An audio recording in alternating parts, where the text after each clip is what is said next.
Meanwhile, the music's going on. There's a guitar player, a keyboard player, a harmonium player, and they're all chanting. And I'm talking into her ear. And so I started toning in different places in the body, and she eventually started pointing at the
We've got a few more people walking in.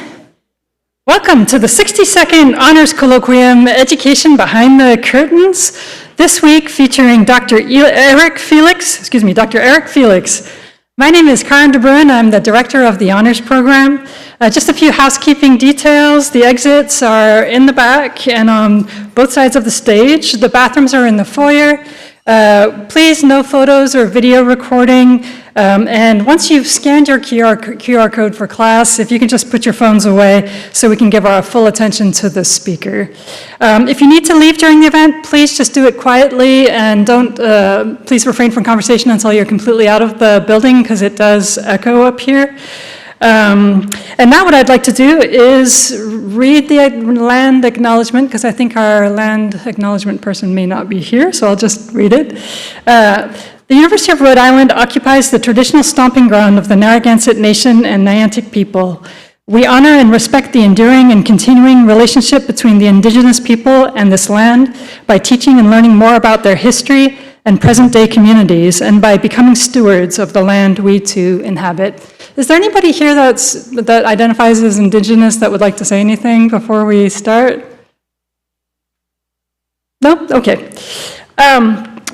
So this colloquium represents and celebrates what Honors does best, namely delve into the major issues of our time at timely moments. And tonight, what could be more timely than education, right? But tonight we also have a major crisis on our hands. If you read the following slide, A state of emergency was just declared today by the governor. You'll see that approximately 144,000 Rhode Islanders that depend on SNAP assistance are going to be without food starting on November 1st because of the federal shutdown. My wife actually works at St. George's High School, and they did a food drive about a week and a half ago, and they were able to collect about 5,788 pounds, which they gave to the Martin Luther King Center in Newport. Within a week, before the SNAP shutdown, all of that food was gone. I really invite you all to please help support our community. You have the QR code here. A third of these people are kids, and we're talking about education. These kids are going to be going to school hungry. I think a 50% amount was added to the SNAP cards will be added to the SNAP cards for kids, but it's still not enough for these families. So please consider donating to the Rhode Island Food Bank or to your local food bank. Producing a series of this scope requires 1 to 2 years of planning and many campus partners. I'd just like to thank our campus partners briefly. The coordinators, Lazaro Camacho Jr. and Daniel Kelly, if you don't mind standing up really quickly, you'll see Lazaro on stage in just a second. Thanks to all the sponsors also on our program, and a special thanks to President Parlange and his office, and Provost Wolf and her office, both of whom are sustaining sponsors of this URI Colloquium. Once again, please scan that QR code if you can, or support your local food bank. And I remind you that in 3 weeks, on November 18th, we'll hear Terrell Strayhorn speak to us on Who Gets to Belong, Unmasking Injustice and Reimagining Education for All. And now to introduce tonight's speaker, please welcome Dan Kelly, Colloquium Coordinator and Associate Teaching Professor in the College of Education.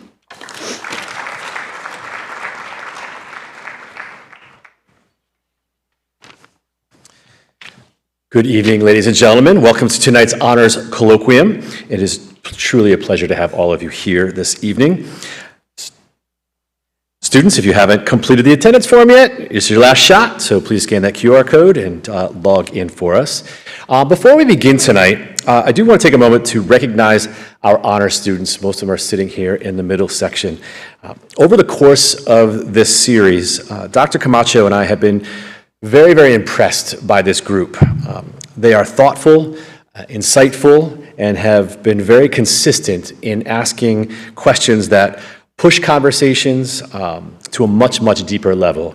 And so we just wanted to thank you for your energy and your curiosity that you've been bringing to this space over the semester, and keep up the great work for the last couple of weeks. So, thank you. So to start off the evening, I'd like to introduce our moderator, Dr. Lazaro Camacho Jr. Dr. Camacho is an assistant professor in the Feinstein College of Education and serves as program director for the College Student Personnel Program here at the University of Rhode Island. With his deep expertise in student affairs and higher education leadership, Dr. Camacho is the perfect person to help us dig into tonight's important conversation. It is also my honor to introduce our featured speaker, Dr. Eric Felix. Dr. Felix is an associate professor at San Diego State University, where his research focuses on racial equity, critical policy analysis, higher education policy, and community college reform. He is widely recognized for his scholarship examining how policies shape the experiences of racially minoritized students in our community college systems. His work has been published in leading journals and often explores how well-intentioned reforms can unintentionally reproduce racial inequities. Dr. Felix is also a national voice in advancing more just and equitable practices in higher education. He has worked closely with colleges, policymakers, and advocacy organizations to center equity in institutional transformation. So tonight, Dr. Felix will help us better understand how policy work rooted in racial justice, resistance, and reimagination leads to meaningful student success solutions and supports the well-being of those that work towards their implementation at the community college level. His insights will challenge us to look beyond surface-level reforms and to consider how community colleges can serve as powerful spaces for equity and social change. So with that, please join me in warmly welcoming Dr. Eric Felix and Dr. Lazaro Camacho to the stage.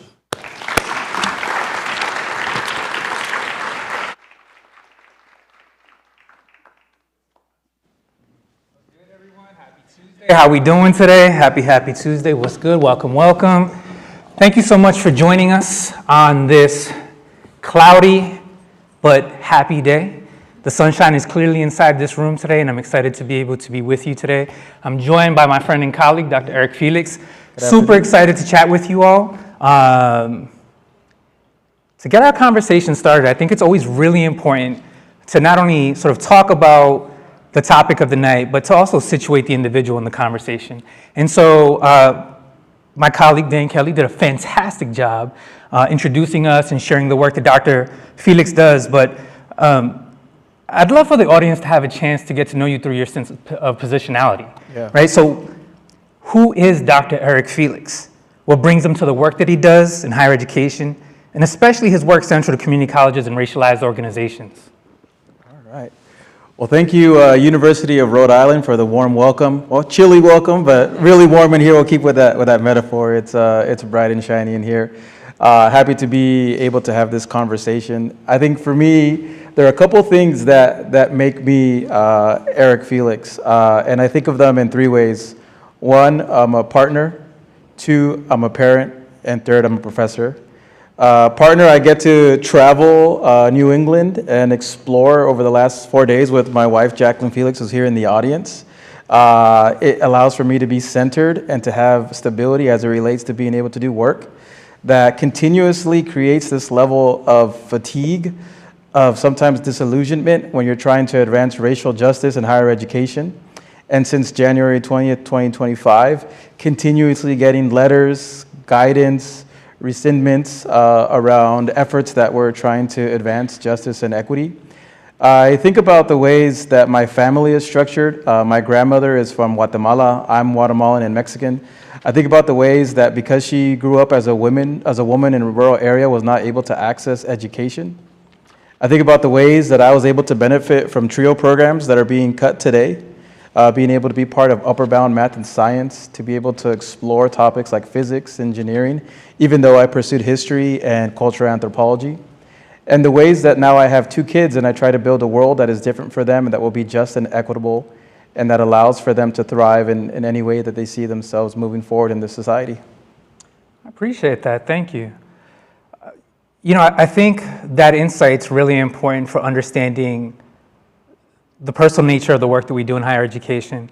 I think you'll have a hard chance finding anyone who doesn't make their work personal in education across the spectrum, K through 20. And so I think what we'll see today in our conversation is many of the points that Dr. Felix has shared with us showing up in his responses to these questions and showing up in his reflections and how we can not only go from a place of theory, but to a place of change as well, right?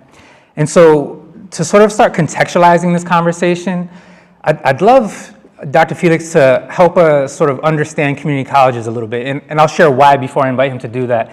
Here in the great state of Rhode Island, we have a fantastic community college system, the community college system of Rhode Island, but many folks maybe are less familiar with the community college as a system of higher education. It's a uniquely U.S. invention. It's considered the most egalitarian form of education in the U.S., meaning that it offers access and support to a variety of individuals across the higher education context of the U.S.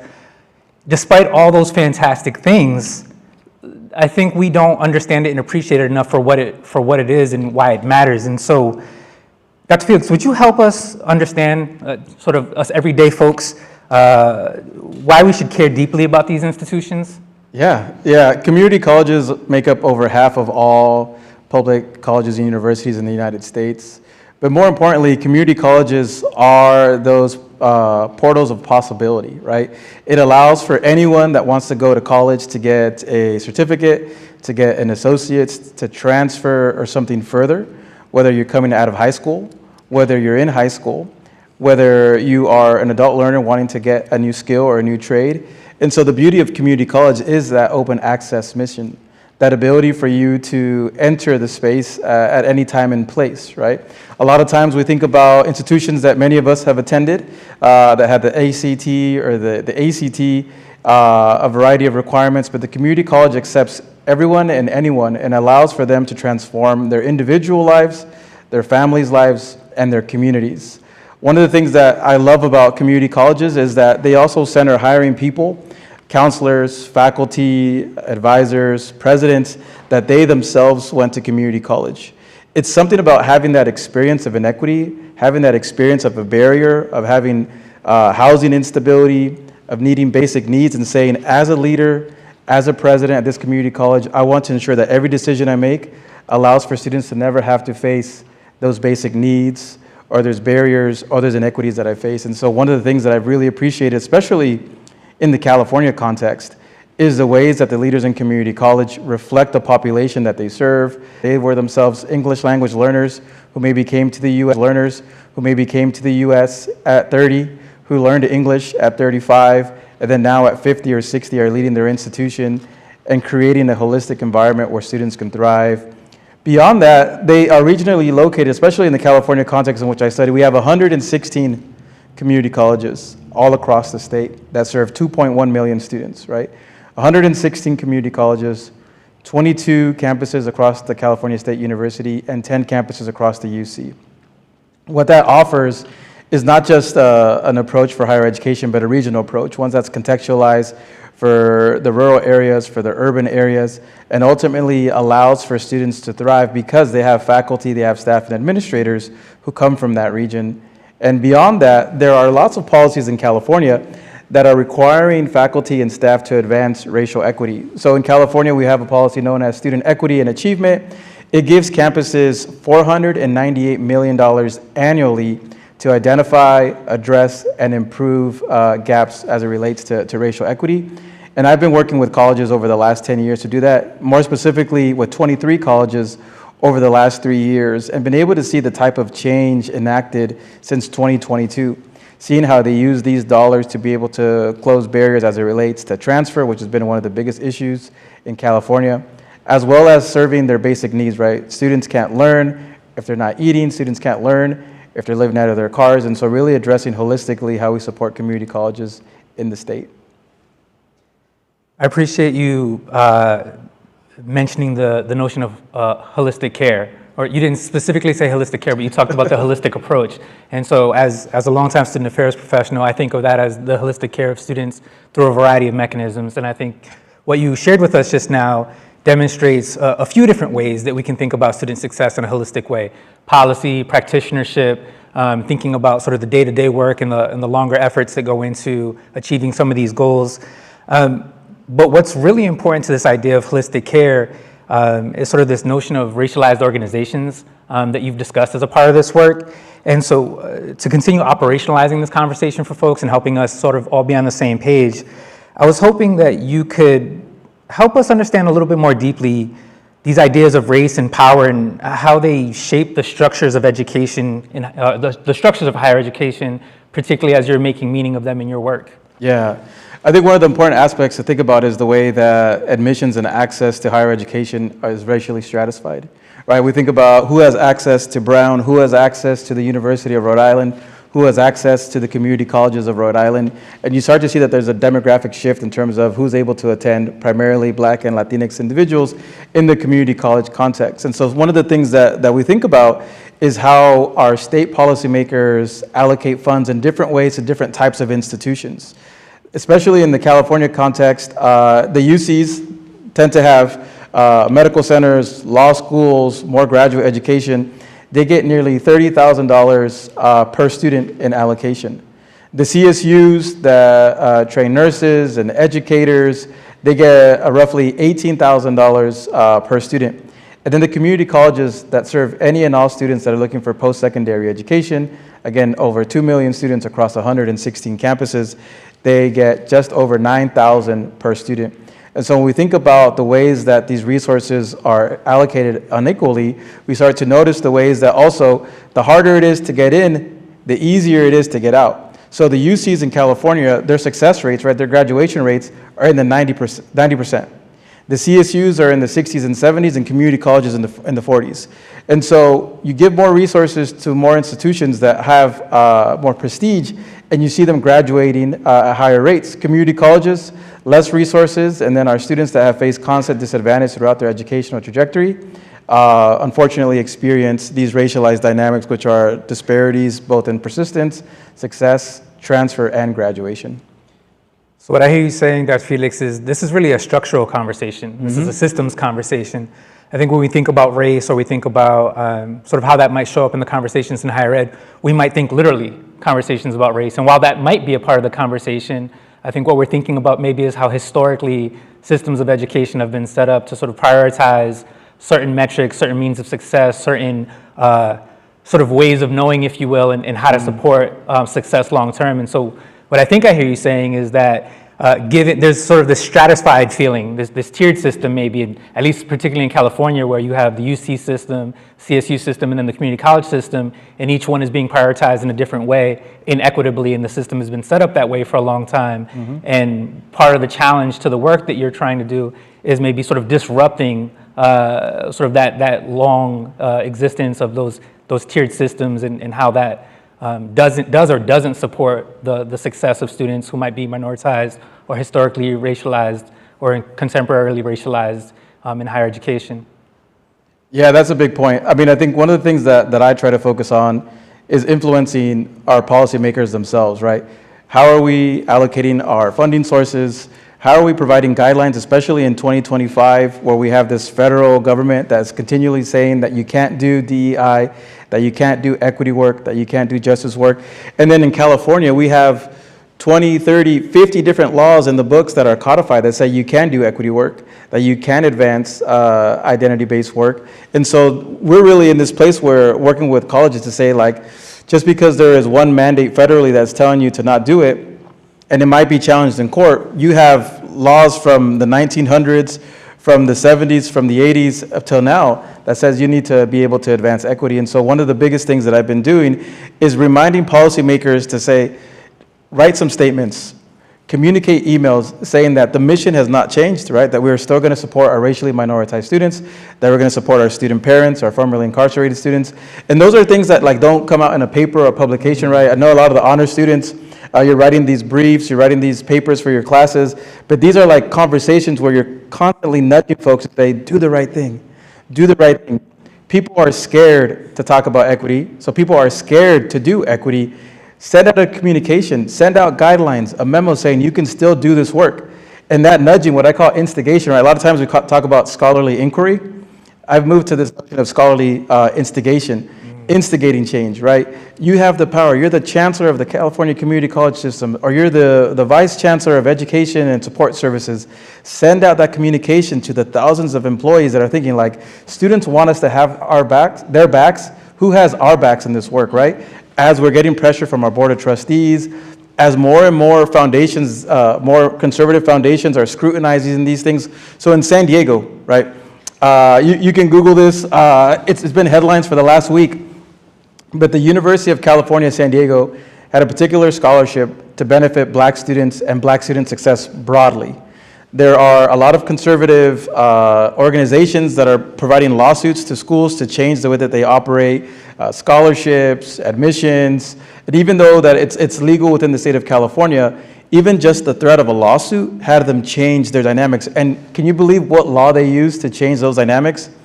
It's the anti-KKK law that was supposed to protect Black students is now using to discriminate against Black students. And again, the university could have challenged this in court, but they're like, yo, we don't want more press, we don't want further scrutinization, we're just gonna change the name of the scholarship and open it to all students. I understand the need to not have these litigation fees or to move quietly in the dark, but also like, wow, like, the symbolic nature of using a policy that was supposed to benefit Black students to now take something away from them in 2025 is a reminder of the type of things that we're facing and educators and students are facing, right? Where the civil rights laws from the 1960s are now being used to recriminate folks to advance equity work. I think that's something where a lot of my work, when you think about racialized organizations, is just reminding our policymakers and our system level leaders, our chancellors and our presidents to give a level of leverage or shield or backing to our educators that want to do the right thing, but are worried, right? This is their economic livelihood. This is how they pay their mortgage. This is how their kids go to school. And you're like, you want me to do and say equity work, but I'm not sure if I'll keep my job? No, I'm good. I'm gonna student success for all or inclusive excellence, right? And so I think that's one of the biggest dynamics, is reminding lawmakers, especially in the California context and more progressive states, that we have laws that are codified into our Constitution, into our educational code, that give us the right to be able to do this work that's identity conscious and equity minded. Yeah, I appreciate that. I think that offers us a really good framing of how to think about this work and how to approach it. I want to introduce the group to some of the equity leaders and some of the practitioners that you talk about in your work. But before I make that transition, there's one more thing that I'd like you to maybe operationalize for us. In thinking about how we approach this work, right? So while I suspect folks in this audience may fall on a variety of spaces of the spectrum that we sort of discussed just now, and whether or not actions that you've just described are appropriate, not appropriate, or somewhere in between, I wonder if we can explore ideas around performativity and transformation a little bit as we think about this, as we become introduced to some of the folks that you've been working with every day. And so, you got that up? Yep. No, you can leave it there. You can Okay. leave it. Yeah, that one's perfect. Okay. So again, shout out to my wife. This is a graphic and a visual that's been published, and my wife actually made it. I had like chicken scratches. It is like, you would not be able to see this, but it's also during the pandemic, and if you had kids, you needed to have them occupied, right? So it had some circles for the kid to be able to color and fill out. But this is one of the ways that I think about how we advance organizational change on colleges. And this really, when you talk about practitioners, we think about like, what are the conditions that you are embedded in right now at your college or university that allow for you to do this work, right? It's a simple 2x2 model. It's like, what is the level of shared responsibility, right? You can think about it as a student group projects. Is everyone doing what they need to do to advance this group project, or does it feel like I'm alone, right? People in the advising center, right? You're asking us to change how we advise students. Is this a shared responsibility and a collective one, or is it me by myself, right? And so practitioners then think about along this continuum, like, does it feel isolating? Does it feel like I'm continuously experiencing burnout? Does it feel like it's just myself or a few? Or on the flip side, like, this is a social movement, right? This is a critical mass. This is a large group that is moving forward with organizational change. And then along the vertical axis, we think about what's the organizational support look like, right? Is our president not just writing statements or emails, but are they in this meeting? Are they giving resources? Are they also active and engaging in this work? Or on the flip side, is it all lip service? Is it all performative, right? You sent out an email in the summer, but haven't talked about it ever since. The governance meeting doesn't have updates on equity. Senior leaders have not been involved in these conversations or in the work. And so this model really helps for us to think about where we are. And so you might be on a campus where there's low organizational support and a low collective group doing this work, and you might be burdened. That's more so to recognize, like, you might have a small group now, but how do you mobilize and build a coalition, call in or call out leaders, right? You might be in the convergence where everyone is aligned, right? Your president is aligned, the resources are available, your faculty senate is there, the community is behind you, and the faculty and staff are there. And then so get going, right? Keep moving forward with this organizational change. But this is an opportunity for us to map out where we are. And it helps practitioners to not feel like they're isolated, to not feel like it's the only one doing this work, because if they feel that way, then they leave.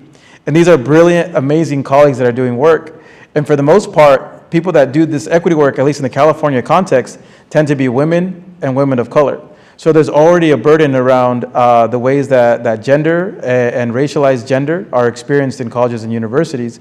And so it's really important for us to think about how do we change the material conditions that you're doing this work, because it's not you as an individual, it's not your skills, but it's what the college has or hasn't provided for you to do this. You know, as I think about what you've shared, I'm thinking about a few different things. I'm thinking about transformation versus performativity as almost a legitimate transformation or commitment to transformation, almost as a sense of succession planning in the way that you've described it, right? So I think often it's easy to fall into these tropes around equity and diversity where we have checklists where we put all the work on one person, as you mentioned, disproportionately.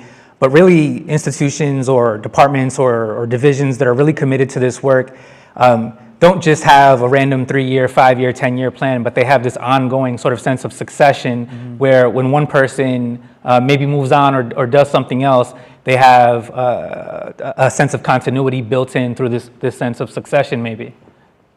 Yeah, I think that's been one of the hardest things is turnover, right? The great resignation since the pandemic. We mentioned the burnout. We mentioned the ways that it falls on an individual. And that's actually been one of the biggest struggles. So if you move on to the next slide, I just talk about a little bit about a research practice partnership that I have with 23 community colleges across the state. And we do our best to help them be sustained in their role, to sustain their efforts. There was one with the stars and the constellations. Got it. Yeah. Oh, is it still there? Did we get rid of it? Gotcha. Just to answer your question, that is really difficult because when the work falls on one person and that person leaves for another job or goes on a leave of absence, the work stops for a while. Yeah. People are trying to figure out what's going on. Because we provide support to these colleges, we also have a written record. So we've been able to kind of bridge those disparities when people go. But I think the continuity plan is the biggest opportunity. So in California, they're required to, on a 3-year basis, continuously write equity plans. And one of the things that we help to instigate as it relates to the chancellor's office is allowing for this sense of continuity. Saying, I know 3 years is long, but also short as it relates to institutional vision and action. If your work just launched off the ground in these first 3 years, keep doing that for another 3 years. And so that's part of the succession planning that you're talking about. The other aspect that I think about is the ways that we can empower people to lead, right? Not just leaders or leadership, meaning senior leaders, people in formal roles, but people to lead from any and all positions. That might be staff members, that could be students, right? When you think about performative or transformative, there's kind of like this continuum, right? Are we asking for student voice, a focus group, a survey, or are we enabling student power, right? Do students have the agency to say, this is the problem of practice that we're experiencing? How can we help create the solution, right? The notion of like those that are closest to the inequity have the greatest answer. And so those are some of the things that they're able to do and move forward with. And the other thing is, if you have this shared responsibility and this collective approach to equity, it doesn't really matter that it's one person. It's almost like continuously subbing someone in, right? When you're tired, whether it's hockey or it's basketball, all right, let me sit on the bench, let me get my minutes of rest and go back. And so that's the beauty of it, rather than saying like your star player is out and then your team's gonna get like a lottery pick. But basically thinking about the ways that you build capacity across the collective, that you bring in students to not just have their voice be shared, but that their voice seen as power in decision-making, power in perspectives that are being shared. And then ultimately that continuity is a good thing, right? We might not get to achieving equity in 3 or 5 or 10 years, but achieving equity is a long-term approach that requires a lot of resources as well. It's not a short-term endeavor or a low-resource endeavor, right? This requires a long time and a lot of material and personnel resources. I appreciate the way you've situated students in this conversation. I think often, there's a number of individuals who participate in this work who are maybe forgotten, and I'm going to ask you to talk about some of the practitioners as a part of this work, but I appreciate you situating students as a part of this conversation because this sense of agency that you're inviting folks to, I think is often not extended, or maybe sometimes not extended to students, and I think that's an important part of this conversation. And so I'm wondering how some of the things you've just talked about are possible within a shared governance situation, right? So shared governance being this relationship between students, relationship between faculty and staff and administrators. How do we do some of this? How does some of this work? How is it possible in a shared governance situation? What does it look like, maybe ideally, to do some of the things that you've just described, sort of in this model of shared governance that we espouse to have here in higher ed? Yeah, I think there's a couple things. One, I think there's a lot of power asymmetry in shared governance. As a faculty member, I can recognize that we tend to have the most power as it relates to being part of a Senate. That we ask students for their recommendations, but it's not like a decision-making body. A lot of times in shared governance, when you're signing up for like a task force or a work group, you might ask, is this a recommending body or is this a decision-making body? Because a lot of times recommendations are sent, you might read them and you might say, no, that's not going to happen. Or a decision-making body saying like, if we have recommendations and we have strategies, we can move forward with them. I think the other aspect is to really think about who has power. So even in our shared governance, I think that we kind of wield too much power. Classified professionals, staff members, there tends to be a hierarchy across our organization. We see that with like benefits, compensation, time off, access to professional development funds, and so wanting to kind of change some of those things, especially if our classified professionals and our staff members and our students are our frontline workers, frontline support. We need to be able to better support them and ensuring that as they do this work, it's clear that we have invested in them, right? And the last thing I'll say as it relates to that is sometimes we need to work outside of shared governance. Sometimes we have these bureaucratic elements, or you need to do 3 reads on this motion. Like there's urgency. Like we need to act on this inequity today, not like in 2 months after the 3rd read, or if it gets like pushed back, or like actually there was an issue with this resolution, it didn't follow parliamentary procedures, and you're like, whoa, like the basic needs issue was already done. Like they went to the county or they went somewhere else to address it. So sometimes within shared governance, that process is a little bit too slow, or we follow procedure over the outcome. And since the pandemic and on, like thinking about like what are we going to uphold, right? We want to be intentional, but we also want to be urgent. Yeah, I appreciate that. It's like getting stuck in the minutia at the expense of the real work that needs to get done, right? Yeah. I want to bring us back to the community college and the practitioners that do the work. And I don't want us to forget about them. And I'd love us to spend a couple of minutes chatting about who they are and what they do. And so I'll preface that by saying community colleges rely on so many people who work often behind the scenes, academic advisors, counselors, faculty staff who guide students day to day. Would you help us understand who practitioners are and why their experiences are essential to how we think about student success across higher education? Yeah, I would say practitioners are the lifeblood of an institution, right? They're the ones that get here at 7 a.m. to open up the offices. They're the ones that sometimes skip lunch because students are in their office with questions. They're the ones that maybe have to call public safety because they're leaving at 9 p.m. These professionals are people that are committed to equity and committed to student success. As I've mentioned, they're usually alumni or have a deep affinity to community colleges. They're people that recognize that when they needed an opportunity, when they needed someone to care for them, it was in the community college context. When they needed support for books or for rental assistance, that they were able to go to the Basic Needs Center. When they were able to, advance their own work. I think about it, and I mentioned when we were getting lunch that I'm writing a book about these stories of implementation, about the imaginations that people have as it relates to transformation within equity, and the folks are some brilliant people. They're people that enrich our lives, right? As a researcher, you kind of think about what did I learn at my doctoral granting institution and this approach, and then some practitioners are like, if your cortisol levels are too high, you can't focus on this equity work. Or if you're having a response to your parasympathetic nervous system, like you can't be creative. And I'm like, wait, what is that? What is that? Talk to me about that, right? And somatic justice, like if your body is not in the work, if your body is not able to address some of these things, you can't advance, the equity efforts. And so being with these practitioners, they've allowed for me to think about how change really happens on campus, right? That change isn't going to be an organization kind of changing its policies or structures, but that's people, right? People demanding to do different things, people being able to advance this work. Now, ultimately, people like risking to fail, but more so being successful in advancing equity on campus.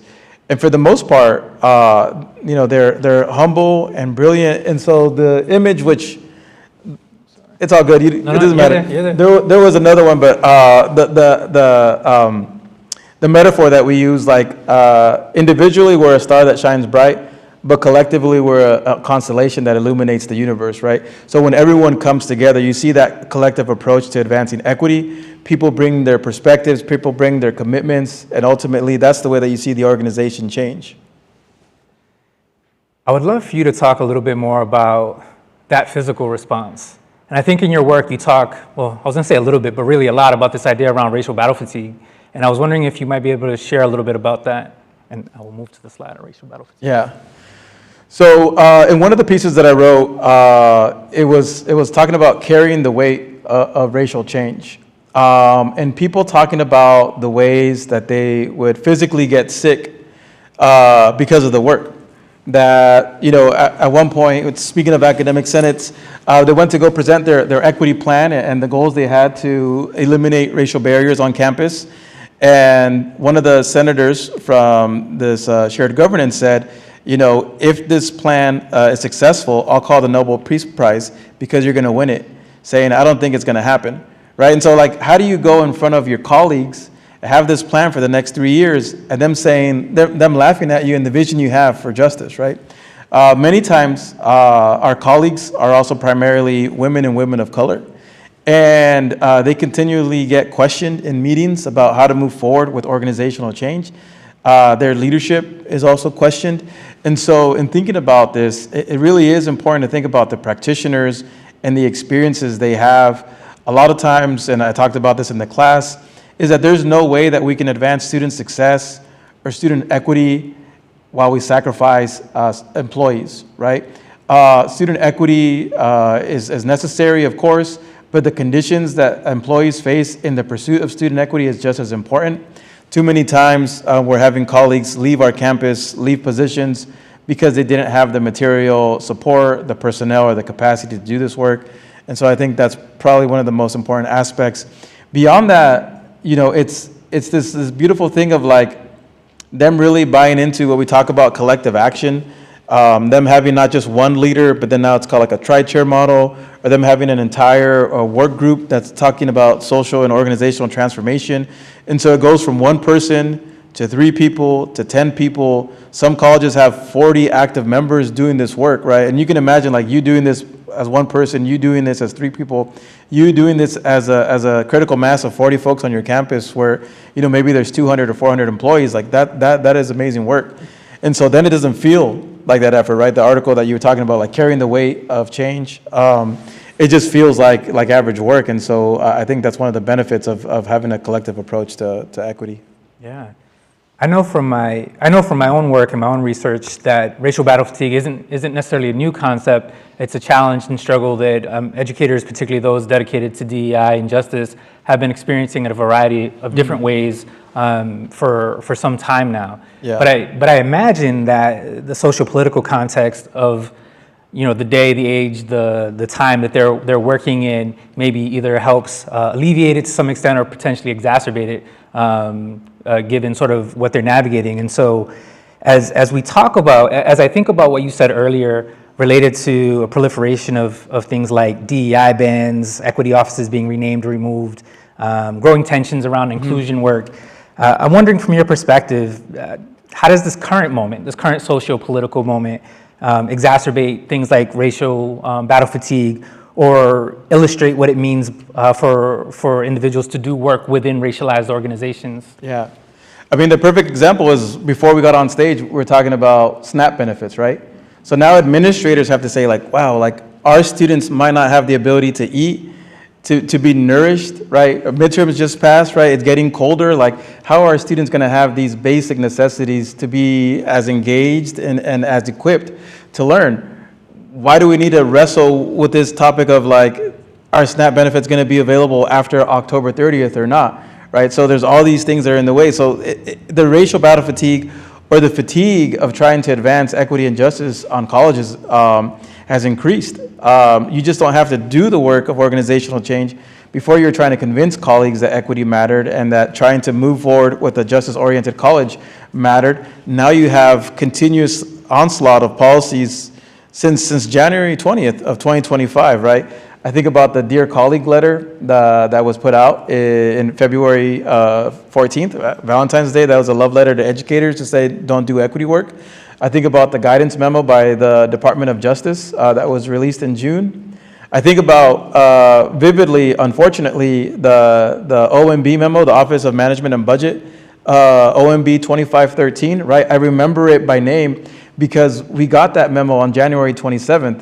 And if you remember that memo, that was pausing $10 trillion in federal aid. And we didn't know what that meant, right? Because it was a paragraph. $10 trillion in federal, administered by federal agencies and departments are paused. Does that mean SNAP? Does that mean student aid? Does that mean TRIO, right? And we didn't know what we were doing, right? And I was with the 200 educators in our collective, And we were wrestling with what it meant for all these resources to not be available on January 27th and 28th. The fatigue has only increased, right? Our state budget in California has also been reduced. We're doing a lot more with a lot less. And community colleges, as I mentioned earlier, to open, they receive less resources for this work. So I think everywhere, I mean, whether it's in Rhode Island or in California, we're all doing more work. One, to understand what's happening with the federal context on a weekly basis, especially on Fridays, right, when they release which grants have been rescinded, which grants have been lost, and then your campus has to reel and address it on a Monday. And then on Friday, you build the courage back up to see what emails are going to be sent by the Department of Education, by the Department of Justice. And so it's harder to be an educator. It's harder to be an educator that says, I want an environment where all the students that come here, right, have a learning environment that is validating to their identities, that affirms them in their experiences, and allows for them to have a level of self-determination about what education is. Whether that's a career path, whether that's something else, but ultimately a level of self-determination of like, what do I want to get with this physics degree? Or what do I want to get with this liberal arts degree? Or as for myself, with this history degree and what I wanted to do. But definitely the context doesn't help right now, that we're always kind of questioning what's going to happen next. Is something where's going to happen? Should I be explicit about my work, right? When our words are dissected and our work is defunded, should we be more vocal about what we're doing as it relates to equity, or just stay under the radar? And then no one really know about it, right? And the people that suffer are the students, because like we can't really like email about it. We're not putting flyers, but it's kind of this whisper network, like, hey, we're here for you, but we're not going to put it on the website. We're not going to email about it, but we're going to pass the word, like especially for undocumented students, right? At SDSU, we changed the name from Undocumented Resource Center to the Monarch Resource Center. So our undocumented students that are there know what it means, right? But for the community or for future students, it's like, this is still your space, because Monarch means migration, but it's not explicit, right? It's tacit. You got to know what it is. And for many of us that are first generation or exploring a new campus, like if it's not explicit that the support is there for you, then you might not benefit from it. So I think it makes it harder as a member of a college to do this work, and two, it makes it harder for students as well in terms of trying to navigate, do we have this support or not? Yeah, that sounds hard. That's that's an understatement, but that sounds really hard. I wasn't planning on asking Dr. Felix about this, but the name change made me recall this video that was making the rounds a couple of years ago, where when Texas first passed the state bill banning DEI initiatives, and folks across the state of Texas were sort of quickly moving to change a variety of policies and student success opportunities on campus. There was a group going around interviewing folks doing DEI work and asking them, hey, tell me about the work you do. And in some of those videos, what we were finding is that those individuals were unfortunately being tricked into admitting that they were trying to still continue to do the good work, but sort of hide in plain sight, if you will, right? And so I feel like this conversation around changing the name of the Undocumented Center to the Monarch Center is really important work and really necessary work, but it feels like there might be an inherent danger, if you will, in doing that work for the folks who are trying to still serve students. Yeah. I guess what are your thoughts on that, and or how are you seeing that show up for the folks that you're working with on campus? Yeah, and I think this is where identity matters, right? And the type of risk that you can take. So, I'm a tenured faculty member at San Diego State. So anytime I'm asked to not say racial justice or not be as explicit, I can easily say no, right? I understand pragmatically where my colleague who is an at-will employee running, say, a resource center says, the words don't matter, the work does, right? And so if it enables you to do the work and support more students, then fine, the name change is fine. In terms of my work, if I'm gonna change the way that I write, if I'm gonna change the way that I present things or the ways that I talk about things, no. Because we have, again, in California, we have a mandate to advance racial equity. Their education code 78220, right? Education code 651, like there's all, like, I wrote a brief and I gave colleagues, like, these are all the laws that you have in California to be able to do this work. So I think, for colleagues that can't take that same level of risk and that are at-will employees, if the words don't matter, but the work does, then that's fine, right? And I think everyone has to think about in this room, right? Like, what's your level of risk? Like, what's your level of tolerance based on the identities you have and what you are willing to give up or not, right? And so I think for me, the work still continues, right? The elusive quest for racial justice. But I think if our students benefit from being under the cover, and maybe we give them more resources, especially as undocumented or mixed status students, then I'm not judging that decision and recognize that in this climate, it is better to change it to something else and not be scrutinized and not have that exist at all. And that's a really tough thing to say out loud and a tough thing to say like we're okay with. Or maybe we're not okay with, but it is the reality that we're facing right now. Yeah. I think you offer us a fantastic opportunity to segue to these ideas around hope that you offer through your writing and through your work. You often ask, what does it take to stay in the fight? What message of hope might you share with others who may be challenged by equity work? And also, in spite of these challenges, how might you invite our audience members to join this fight in ways that feel accessible? Yeah, you could do the triangle. You leave the triangle. You want the triangle? Yeah, why not? Gotcha. So the triangle visual is a thought of like what structure, what shape in nature is strongest, right? And for those of you that are in math or in engineering, we know that a triangle, because of its three shapes, provides structure, provides rigidity and stability, right? Whether it's tension or compression, a triangle and its three sides will not change unless you yourself change those sides. And after a lot of YouTube clips of like, is it really a triangle or is it a square? Right? Naturally, I thought it was a square. I mean, I was a history major, but looking at the triangle and saying like, we need to think about ourselves in the ways that we give ourselves a level of stability amongst all this chaos, amongst all this noise in the state and the federal context. So, I thought about three things, three L's. And again, because we've got a lot of losses, but what about if we turn these losses, loss in funding, loss in ability to do this work, loss in our hopes and possibilities, but we turn them into lessons, right? And these lessons are like thinking about who can we lean on, right? Do we lean on our community? Do we lean on our laws, right? Who can we learn from? I think I was talking to your colleagues, like we recognize like the ways that people are able to use their power in the policy process to dismantle everything in like 10 months. Project 2025, we knew about that for 3 years. Like, I think I was talking to a colleague about what's the progressive version of a Project 2030, where we bounce back in 5 years. But basically, in thinking about this triangle, the three sides, is like one, leaning on each other, just like our students expect us to be able to support them. Who do we lean on?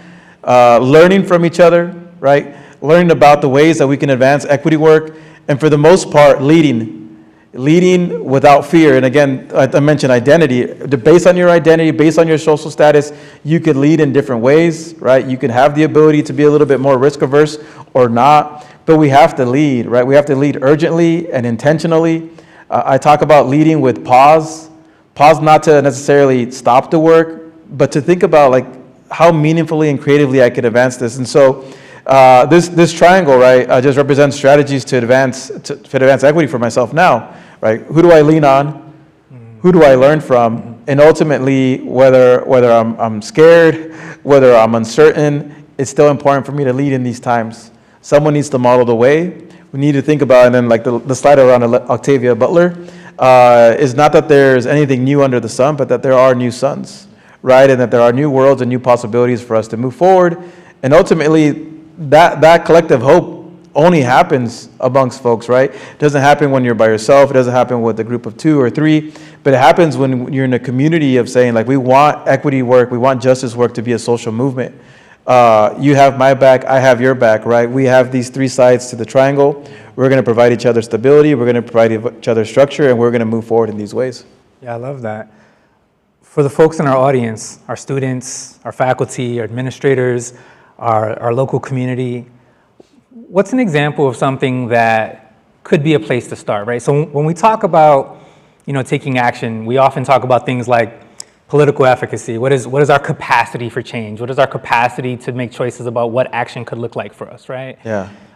So as folks think about these 3 L's and what that could mean for them and what that could mean for their action, what's something relatively accessible that folks could start doing that could help take a step forward in sort of a progressive series of critical actions? Yeah, so I was talking to a colleague in the honors class about the work that they're doing for arts education with foster care, right? And what we were saying is another element is listen, right? You have this ambition to serve your community. Like, how do we listen to the folks that are experiencing foster care, right? We have people here at URI that want to make a difference in arts education. Okay, how do we link up with the county? Yeah. What are policies in place that allow for maybe funding to be able to support this nonprofit, right? What is the way that we're in this notion of reciprocity? Not that we know best, but that we want to learn from folks and be able to do this work.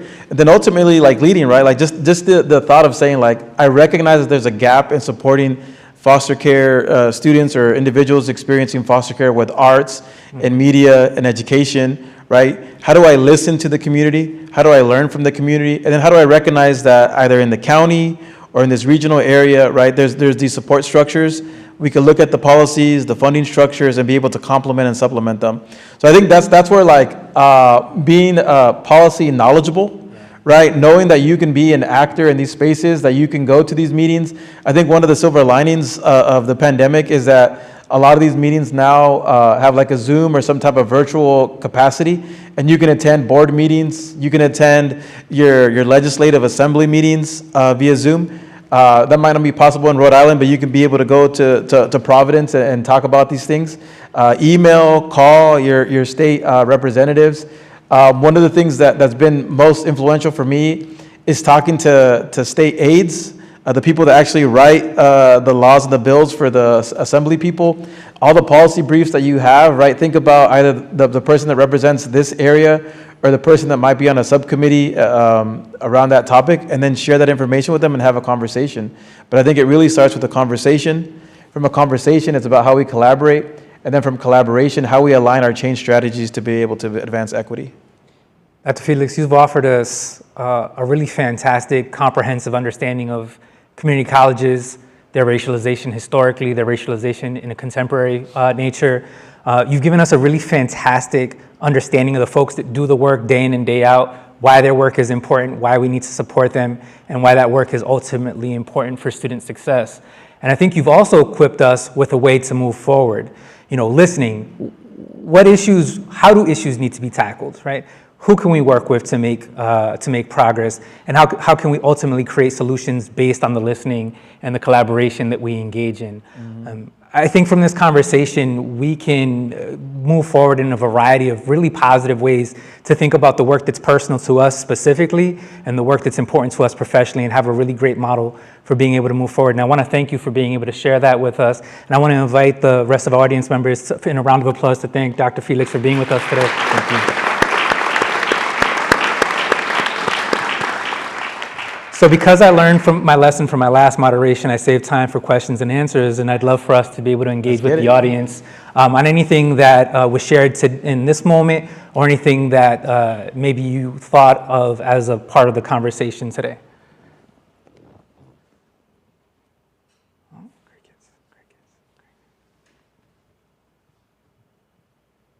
Come on, we gotta have one. So I was interested a long time ago. I taught at UC Davis, and there was a very nice system with the junior college and with the community college feeding to the UC system. So we had very good, tended to be older students, but who came through. And I was just wondering, what is the state of that now in California? Is it still, a strong pathway for students to be able to go to the UC system? Yeah. So last year, the governor's accountability office released a report calling Streamlining the Transfer Process that showed a lot of inefficiencies and inequities. With the UC system, some colleges have moved away from their transfer admit guarantee, their TAP plans. You may have remembered some of those. So it's actually become a little bit harder to be able to transfer from a community college to either a UC or a CSU. There have been some recent policy initiatives, one being AB 928 that was passed 2 years ago, that was supposed to create one curriculum to streamline transfer from 116 colleges to the 10 UCs and now the 22 CSUs. But it's hard to think about how one particular GE curriculum will serve all 2 million students, or if you think about 80% of the 2 million students have aspirations to transfer. But I think it's become harder also capacity-wise. The less resources that are invested by the state and the governor, the less spots there are to transfer. So even though the system and the transfer patterns may have gotten better, because there's less capacity, less seats, it makes transfer harder. And so that's why I truly love policies that allow for community colleges to develop their own baccalaureate. If students are already in community colleges and a UC or a CSU can't serve them with a bachelor's degree attainment, then allow for a community college that already has a robust infrastructure to be able to grow baccalaureate programs in their own institution.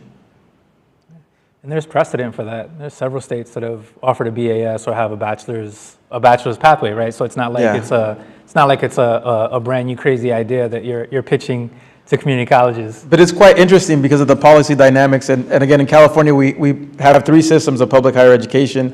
The UCs tend to give out the doctorates. We tend to give out the bachelor's and the master's, and then the community colleges, the associates. Many times we're asking our policymakers to allow for us to offer more independent PhDs, and then we get pushback from the UC system, and then the California community colleges are asked to have more baccalaureates in their institutions, and then us as a system push back against them. And it's like the UCs were doing that to us about doctoral degrees, and we're doing that to them about bachelor's degrees. So there's this tension. We have specific missions, but those missions were developed in the 1950s and 60s for a totally different student. So we definitely need to think about the ways that we're able to offer these degrees across the 3 systems and not continually just hoard the opportunity for these conferrals of associates, bachelor's, and doctoral degrees.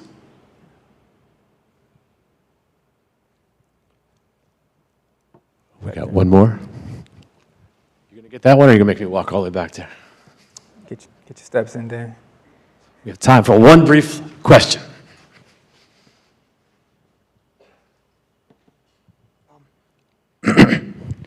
Hi. I really appreciated what you've shared with us tonight, and I'm very grateful that you have come here for the Honors Colloquium, especially with the discussion about everything that's been going on this past year with the current government, and it just feels like there's so much awful stuff going on all the time. Are there any particular events that have happened recently that you feel we should use as examples of stuff to do right, in contrast to all of the things that are going wrong? Yeah, I mean, I don't have one top of mind, but I think that we need to focus on the possibilities for good. We need to think about maybe the ways that we come together to recognize that things are not working the ways that they need to be, but I think that's kind of the silver lining is folks coming together to say we want to create some type of action at a local or regional level. I think beyond that is the opportunity to struggle in solidarity, right? When you're alone and you're facing these things, it definitely becomes cumbersome and burdensome. But the ability to wrestle with what these policies mean with other colleagues, with other friends, with peers, right? When you think about you having aspirations to go to graduate school after URI, and now you're like, what does the graduate loan cap mean? What does Parent Plus loans no longer being available mean to me and my aspirations to go to law school or medical school? So I think the ability to have these conversations about what is rhetoric and then what is reality, or what is reality today, but what can we do in November? What can we do in 2026 so that this reality is different then? And so I think that's the important part of being able to be in solidarity with folks, to be able to wrestle with the things that are difficult to accept as reality right now. I appreciate that. Struggle and solidarity. Let's not be afraid of it. Dr. Felix, thank you so much. I appreciate it. Thank you.